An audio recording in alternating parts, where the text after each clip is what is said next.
तो आज से हम PTET एग्ज़ाम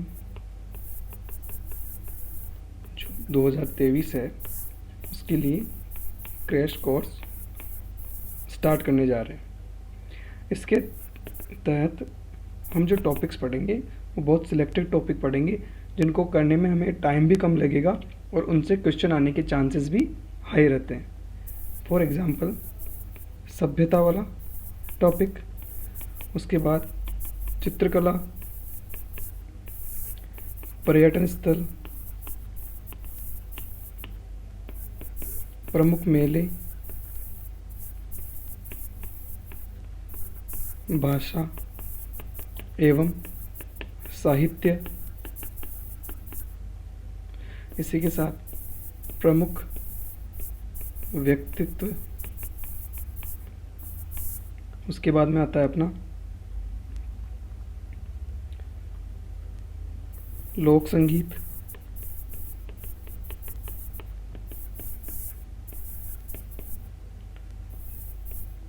लोकनाट्य, खनिज, खनिज के बाद में जनगणना, उसके बाद में राजस्थान का सामान्य परिचय,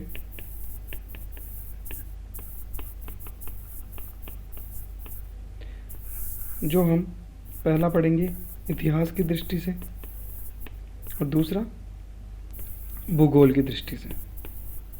इन दोनों से क्वेश्चन आने के चांसेस रहते हैं और ऐसे ही जो भी टॉपिक ऐसे होंगे जो कम समय में हो जाए और क्वेश्चन आने के ज़्यादा चांसेस हो वो हम इसके अंदर कंप्लीट करेंगे। तो आइए शुरू करते हैं।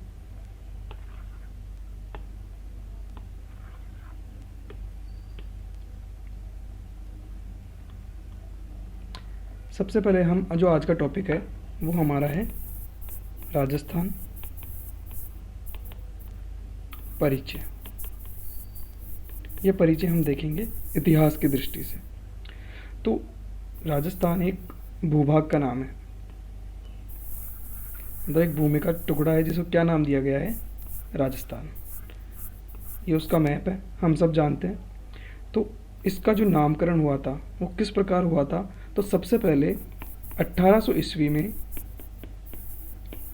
एक अंग्रेज अधिकारी थे जॉर्ज थॉमस। जॉर्ज थॉमस ने ये जो भूभाग है इसके लिए राजपुताना शब्द का प्रयोग किया। ये क्वेश्चन हमेशा बनता है कि राजपुताना शब्द का प्रयोग राजस्थान के लिए सर्वप्रथम किसने किया, तो वो थे जॉर्ज थॉमस। अब इन्हीं के बाद 1829 में एक अंग्रेज अधिकारी आते हैं कर्नल जेम्स टोड। इन्होंने एक बुक लिखी थी, बुक का नाम था annals and antiquities of Rajasthan. इस बुक में इन्होंने इस भूभाग के लिए राजस्थान या राजस्थान शब्द का प्रयोग किया। फिर उसके बाद जब हमारा जो राजनीतिक एकीकरण हुआ तो एकीकरण के समय 30 मार्च 1949 को ये जो भूभाग था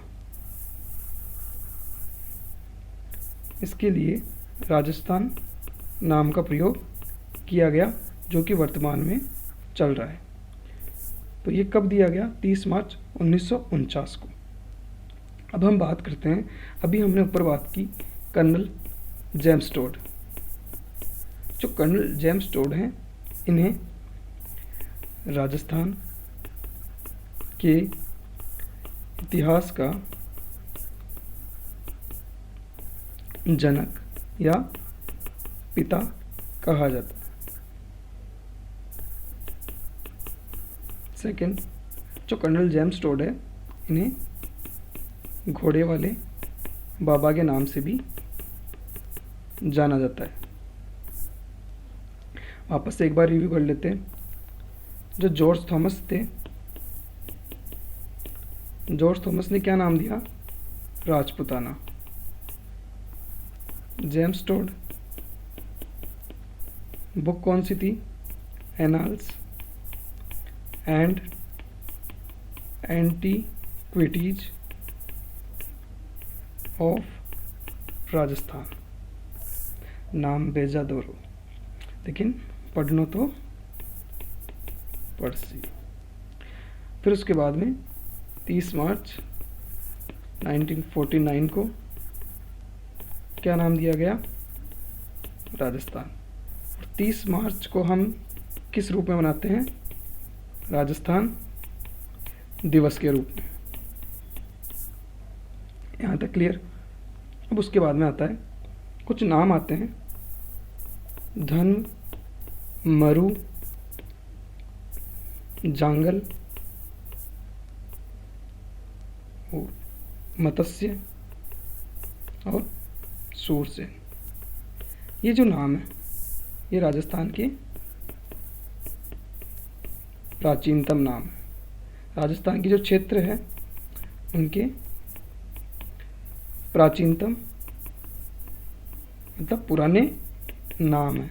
पहले जो क्षेत्र होते थे उनको धन्व, मरु, जांगल, मत्स्य और सूरसेन के नाम से जाना जाता था। अब कौन सा जो क्षेत्र है वो मरु होगा, कौन सा जांगल होगा, कौन सा मत्स्य होगा, कौन सा सूरसेन होगा, तो ये हम राजस्थान के मैप में देखते हैं। तो सबसे पहले बात आती है मरु, जो ये जोधपुर का क्षेत्र है।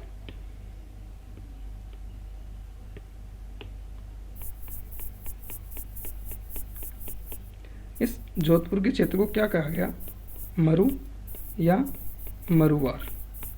इन्हीं मरुवार से इसका नाम क्या पड़ा? मारवाड़। और अभी ये किस नाम से जाना जाता है? जोधपुर के नाम से। फिर उसके बाद हमने पढ़ा जांगल। तो ये जो बीकानेर और नागौर के आसपास का क्षेत्र है, इसे क्या नाम दिया गया? जांगल प्रदेश। ठीक है।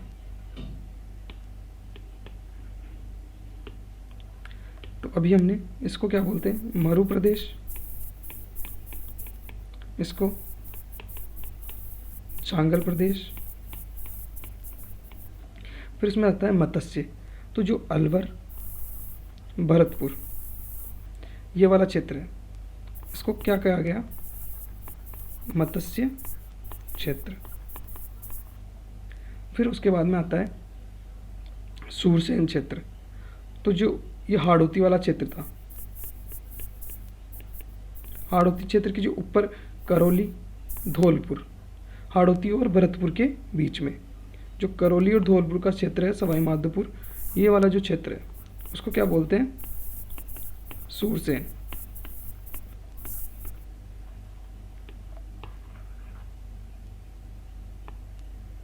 तो इस क्षेत्र को हमने बोल दिया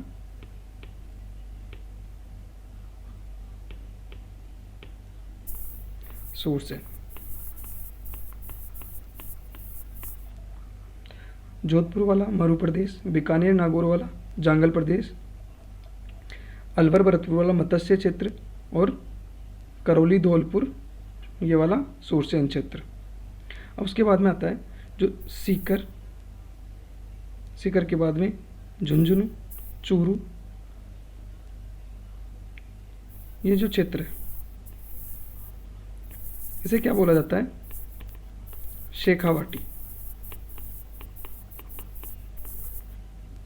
उसके बाद में जो ये प्रतापगढ़ में जो माही नदी बहती है, जो माही नदी का जो किनारे का क्षेत्र है उसे क्या बोला जाता है? कांठल प्रदेश। फिर उसके बाद में जो प्रतापगढ़ और बांसवाड़ा के बीच यहाँ 56 गांवों का समूह है, जिसे क्या बोला जाता है? 56 का मैदान। यहाँ तक क्लियर? एक बार फिर से हम रिव्यू कर लेते हैं।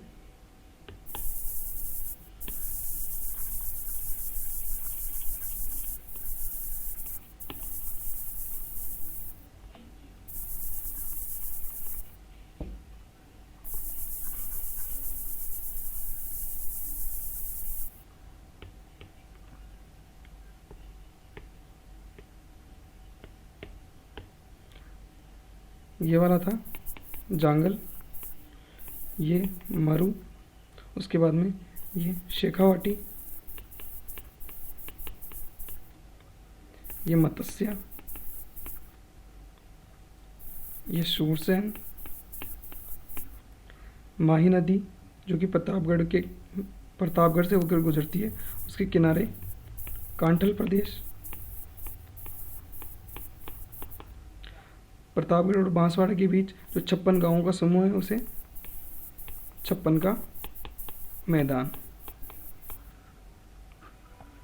उसके बाद में जो जैसलमेर है उसे कहा जाता था मांड प्रदेश। फिर जो भीलवाड़ा में बिजोलिया और चित्तौड़गढ़ में भैंसरोडगढ़, इन दोनों के जो बीच का क्षेत्र था, इन दोनों के जो बीच का क्षेत्र था उसे कहा गया उपरमाल क्षेत्र। ये सारी चीज़ें नोट्स में मिल जाएगी। तो उपरमाल क्षेत्र के बाद में फिर आते हैं हम उदयपुर के आसपास के क्षेत्र में। तो उदयपुर के जो आसपास का क्षेत्र था वो पहाड़ी प्रदेश था, तो उसे कहा गया गिरवा क्षेत्र। और जो कोटा, बूंदी, बारा, बूंदी, झालावाड़, ये जो क्षेत्र था इसे हाड़ौती प्रदेश कहा गया। ये पहले जो प्राचीनतम साक्ष्य मिले हैं उनमें इन भागों को इस नामों से बुलाया गया था। अब बात करते हैं वर्तमान में। अभी जो आज़ादी से पहले इनको कहा जाता था, जब ये रियासतों का एकीकरण नहीं हुआ था, ये जिले नहीं बने थे, तो उस टाइम इनको क्या कहा जाता था। ये जो रियासत थी ये थी मारवाड़, जो दक्षिण में थी वो थी मेवाड़, जो जयपुर वाली साइड थी वो थी ढूंढाड़, ये बीकानेर रियासत। तो इस प्रकार इनका वर्गीकरण किया गया था। यहाँ तक क्लियर। तो क्या क्या पढ़ा हमने? मरु जोधपुर वाला, जांगल बीकानेर और नागौर के बीच में, उसके बाद में शूरसेन धौलपुर करौली वाला, मत्स्य अलवर भरतपुर वाला, कांठल प्रदेश माही नदी के किनारे बसे जो क्षेत्र था माही नदी के किनारे उसे कांठल प्रदेश, 56 का मैदान प्रतापगढ़ और बांसवाड़ा के बीच में, मांड जैसलमेर को, गिरवा उदयपुर का पहाड़ी क्षेत्र, उसके बाद में हाड़ौती कोटा बूंदी बारा झालावाड़, और उसके बाद में उपरमाल भैंसरोडगढ़ से बिजोलिया के बीच का क्षेत्र। यहाँ तक क्लियर। अब इसके बाद में एक सामान्य परिचय हो गया। उसके बाद में जब हम इतिहास को जानने की कोशिश करते हैं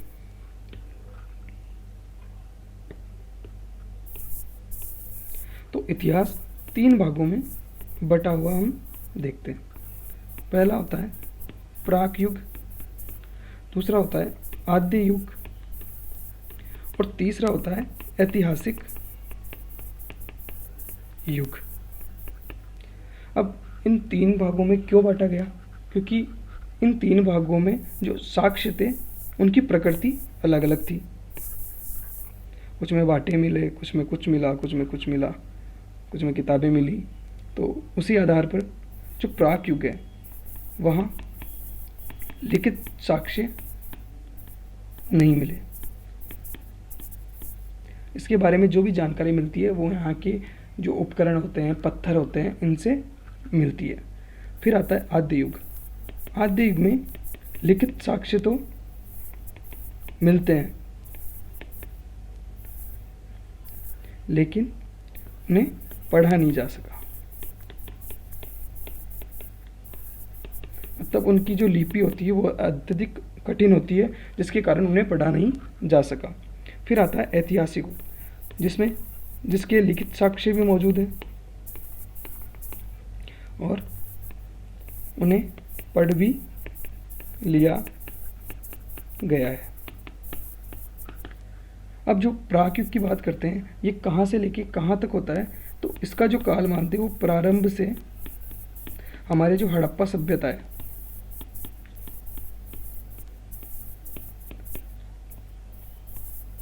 हड़प्पा सभ्यता के प्रारंभ, हड़प्पा सभ्यता तक मानते हैं।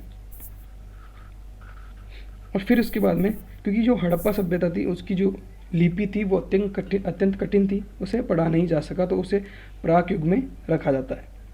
उसके बाद में आद्य युग, आद्य युग में हड़प्पा के अंतिम काल से लेके 600 ईसा पूर्व तक का समय। 600 ईसा पूर्व का मतलब इसे लेते हैं, माना कि इस टाइम ईसा मसीह का जन्म हुआ था, तो इसी के जो पहले के साल थे ईसा मसीह के जन्म से 600 वर्ष पूर्व, 600 वर्ष पहले, तो उसे हम क्या लिखते हैं, 600 ईसा पूर्व। और जो इनके बाद आती है, ईसा मसीह के जन्म के बाद की जो, अगर मान लो हमें चाहिए कि ईसा मसीह के जन्म के 600 वर्ष बाद का समय लिखना है, तो हम उसको लिखेंगे ईस्वी। अंग्रेजी में इसको बीडी और इसको लिखते हैं एडी। तो जो आद्य युग था उसका कालक्रम कितना था, हड़प्पा के अंतिम काल से 600 ईसा पूर्व तक। उसके बाद में जो ऐतिहासिक युग है उसका काल मिलता है 600 ईसा पूर्व से वर्तमान, क्योंकि वर्तमान की लिपि हम पढ़ सकते हैं, लिखे हुए साक्ष्य मिलते हैं, और अभी जस्ट जो बीता है वही क्या बन जाता है, इतिहास, क्योंकि जो भी पास्ट है वो हमारे लिए इतिहास है। तो यहाँ तक पढ़ लिया। फिर हम बात करते हैं प्राक इतिहास प्लस एक, तो इसे हम लिख सकते हैं प्रागैतिहासिक काल। तो जो प्रागैतिहासिक काल है इसको फिर यहाँ हम 3 भागों में पढ़ते हैं, क्योंकि यहाँ लिखित साक्ष्य ना मिलके पाषाण यानी पत्थर के साक्ष्य मिलते हैं, तो इसे हम क्या बोलते हैं, पाषाण काल। तो इसके हमें 3 भाग मिलते हैं, पूरा पाषाण अर्थात पूर्व पाषाण, मध्य पाषाण और नव पाषाण।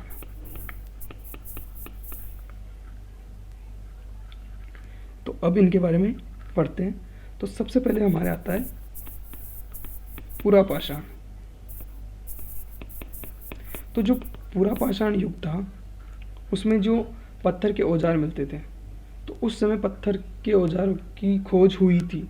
तो उस समय जो पत्थरों की आकृति होती थी वो एक तो अनियमित होती थी, एक वो भारी होते थे, और उनमें कुशलता की कमी होती थी।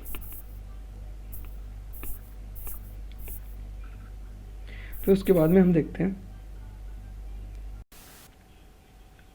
पूरा पाषाण काल के जो उपकरण मिले थे, जो औजार मिले थे, तो उनकी खोज सबसे पहले किसने की, तो C.A. हैकेट। C.A. हैकेट ने हस्तकुठार की खोज की। हस्तकुठार क्या होता है, एक हाथ से चलने वाली पत्थर की कुल्हाड़ी होती है, उसकी खोज की। तो उसकी खोज कहाँ की, जयपुर व इंद्रगढ़ में। जयपुर और इंद्रगढ़ के मध्य कोई स्थान था, वहाँ उन्होंने हस्तकुठार की खोज की। इसके बाद हम देखते हैं कि जालोर में भी खोज हुई पूरा पाषाण काल के जो उपकरण थे, औजार थे उनकी। तो उसका श्रेय किसको जाता है, उसका श्रेय जाता है बी ऑलचिन को। ये नाम हमको याद रखने हैं, क्योंकि ये RBSC की किताबों में नाम हाईलाइटेड दिए हुए हैं।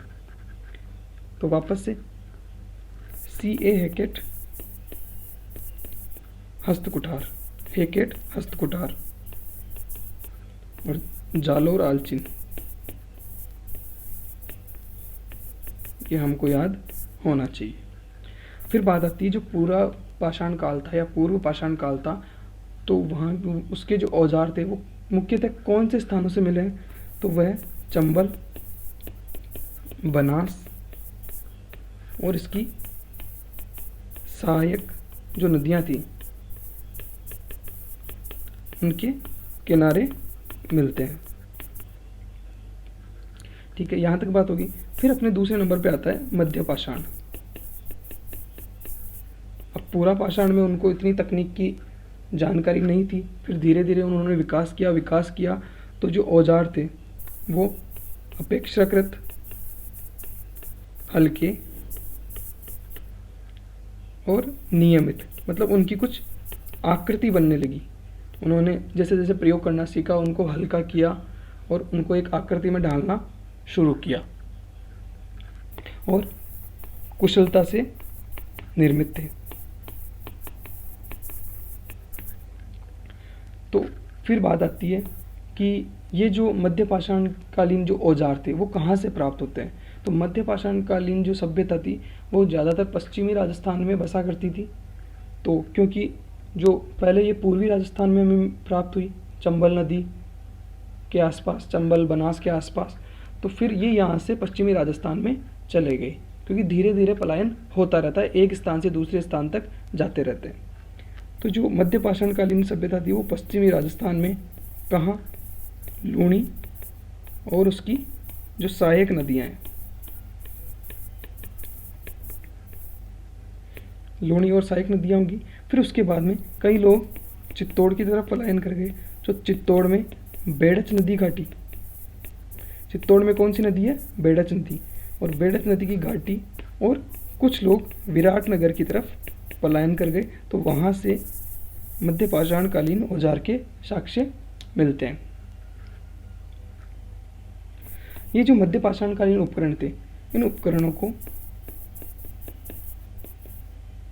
माइक्रोलिथ या लघु पाषाण कहा जाता था। और जो मध्य पाषाण कालीन जो औजार मिले थे उनमें कुछ ऐसे औजार थे, कुछ ऐसे औजार थे, कुछ ऐसे औजार थे, और कुछ जो कुदाली होती है उस तरह के औजार प्राप्त हुए थे। उसके बाद में आता है उत्तर नवपाषाण। अब जैसा कि हम जानते हैं जैसे जैसे समय बढ़ता है तो विकास की प्रक्रिया चलती रहती है, और इसी विकास की प्रक्रिया में जो पाषाणकालीन जो सभ्यता थी उसने बहुत ज़्यादा ग्रो किया, और ग्रो करने के बाद उनकी तकनीक में सुधार हुआ और उन्होंने नई तकनीक को अपनाया। तो जो उत्तर पाषाण काल के जो उपकरण मिलते हैं वो कहाँ से मिलते हैं, अजमेर, अजमेर के बाद में नागौर, नागौर के बाद में सीकर, जयपुर, जोधपुर, उदयपुर और चित्तौड़। यहाँ से उत्तर नवपाषाण काल के औजारों के साक्ष्य मिलते हैं। अगर ये जिले याद नहीं हो तो भी ठीक है, हमें जो याद रखना है वो क्या याद रखना है कि एक तो भीलवाड़ा में बागोर,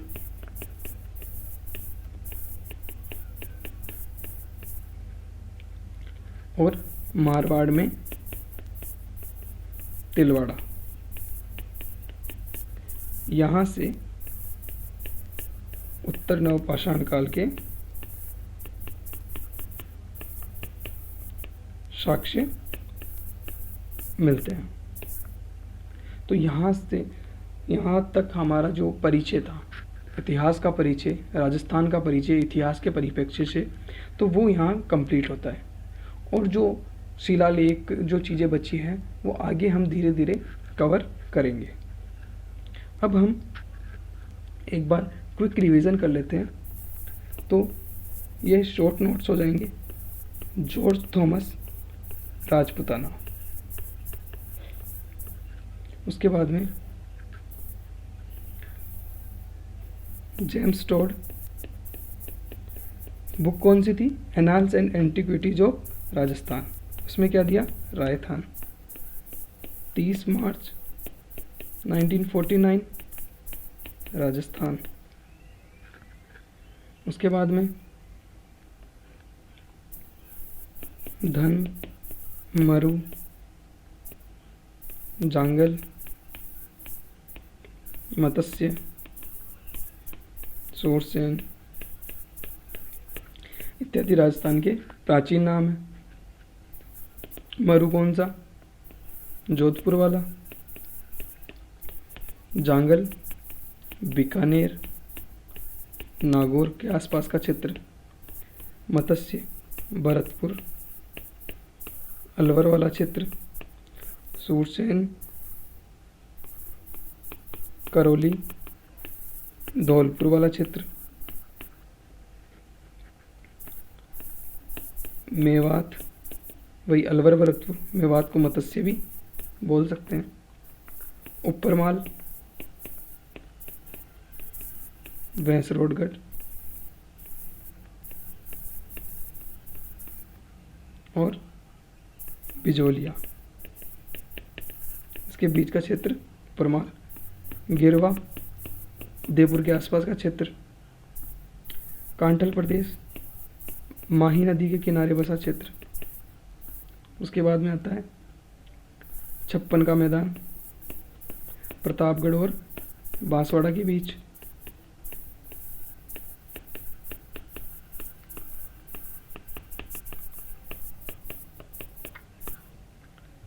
यहाँ तक पढ़ने के बाद हमने पढ़ा था जो इतिहास है उसको कितने भागों में?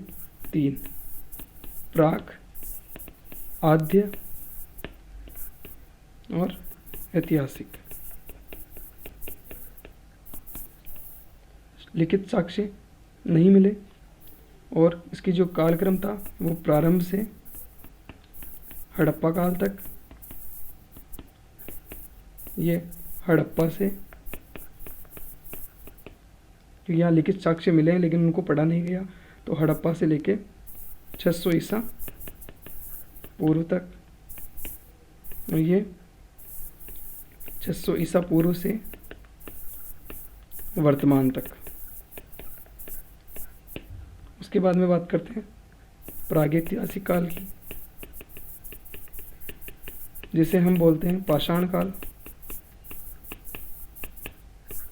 तो ये 3 भागों में पूरा, मध्य और उत्तर नवपाषाण काल या नवपाषाण काल। पूरा कहाँ? चंबल, बनास और इसकी सहायक नदियों के किनारे। इसमें हमें क्या याद रखना था? जो C.A. हैकेट थे, उन्होंने किसकी खोज की थी? हस्तकुठार की। और जो जालोर में जो श्रेय जाता है वो किसको जाता है? B. ओलचिन। जालोर, ओलचिन, हैकेट, हस्तकुठार। मध्य में लूणी, उसकी सहायक नदियाँ बेडच नदी घाटी और विराटनगर। यहाँ से किसके साक्ष्य मिलते हैं? मध्य पाषाण काल के। फिर उत्तर नवपाषाण की बात आती है तो भीलवाड़ा में कहाँ? बागोर। और मारवाड़ में कहाँ? तिलवाड़ा। और जो मध्य पाषाण कालीन जो औजार थे उन्हें क्या कहा गया? माइक्रोलिथ या लघु पाषाण। यहाँ तक हो गया। अब इनके हम नोट्स देख लेते हैं।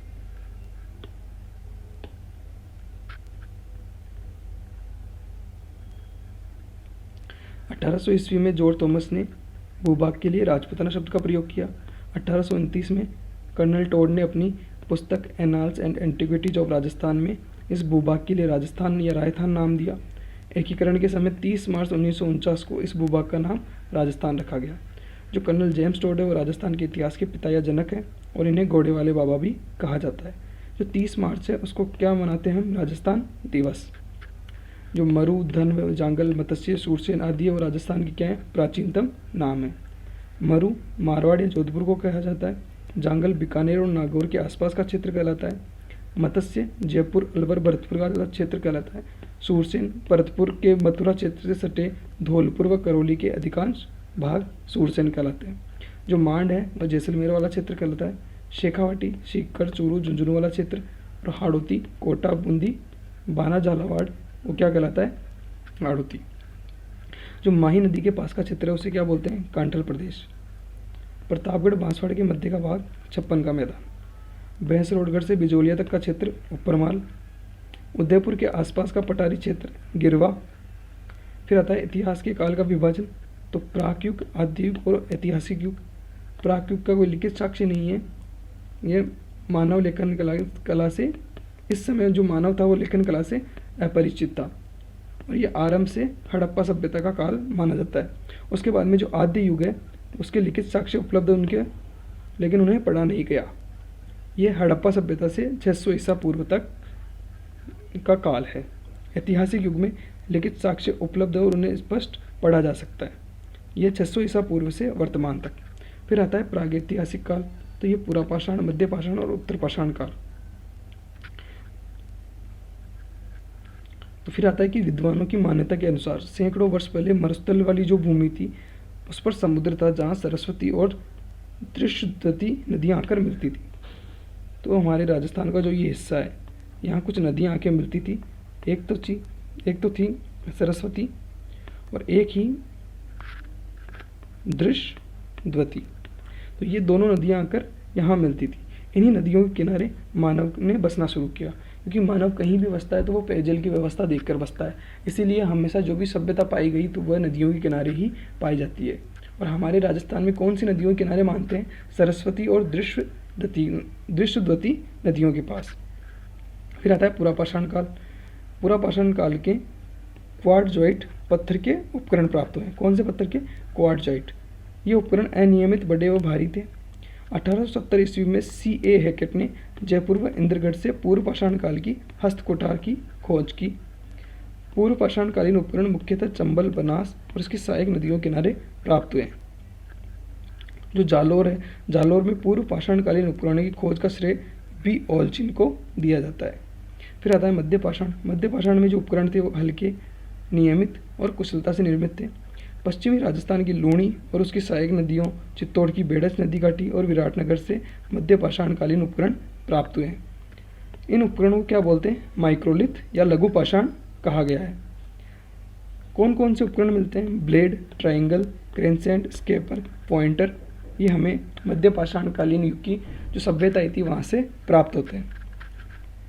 फिर बात आती है उत्तर नवपाषाण की। तो जो उत्तर नवपाषाण थे वो अत्यधिक कुशल उपकरण थे। ये सीकर, जयपुर, अजमेर, नागौर, जोधपुर, उदयपुर, झुंझुनू से ये उपकरण प्राप्त होते हैं, लेकिन मुख्यतः भीलवाड़ा के बागौर से और मारवाड़ के तिलवाड़ा नामक स्थान से ये प्राप्त होते हैं।